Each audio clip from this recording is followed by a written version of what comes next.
আপনাদের গাড়ি যদি এরকম কাঁপে তাহলে বুঝতে হবে যে আপনাদের গাড়িতে কি কারেন্ট কম পাচ্ছে। এই ব্যাটারি 12 ভোল্টের ব্যাটারি, এটা দিয়ে কারেন্ট যায় এই ডিস্ট্রিবিউটর, এটা হচ্ছে ডিস্ট্রিবিউটরে যায়। ডিস্ট্রিবিউটর থেকে 4টা প্লাগের মাধ্যমে, স্পার্ক প্লাগের মাধ্যমে কি এটা হচ্ছে স্পার্ক কয়েল, 4টা স্পার্ক কয়েলের মাধ্যমে কারেন্টগুলো স্পার্ক প্লাগে পৌঁছায় যায়।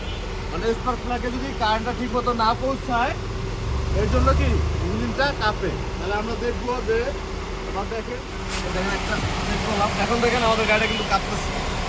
দেখেন যদি আমরা বাটারফ্লাই দিই, আছে যদি ছেড়ে দেয় তাহলে কিন্তু আমাদের গাড়িটা কাঁপতেছে। এটা বোঝার জন্য আপনি এভাবে চেক করবেন, দেখেন একটু কাঁপে কারেন্টটা কিন্তু কম পাচ্ছে।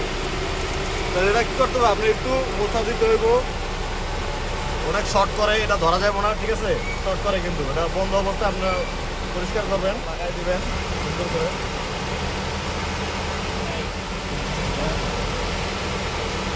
এটা আমরা যেটা পরিষ্কার করছি দেখেন কত সুন্দর টেপ লাগাই দিচ্ছি। যদি একটু ফাটা থাকে আপনারা টেপ লাগাই নিতে পারেন, তাহলে এটা কিন্তু ভালো কারেন্ট দিচ্ছে। এভাবে চেক করে নেবেন আপনারা সকাল সকাল, তাহলে আপনাদের গাড়ি কি থাকবে, ভালো থাকবে।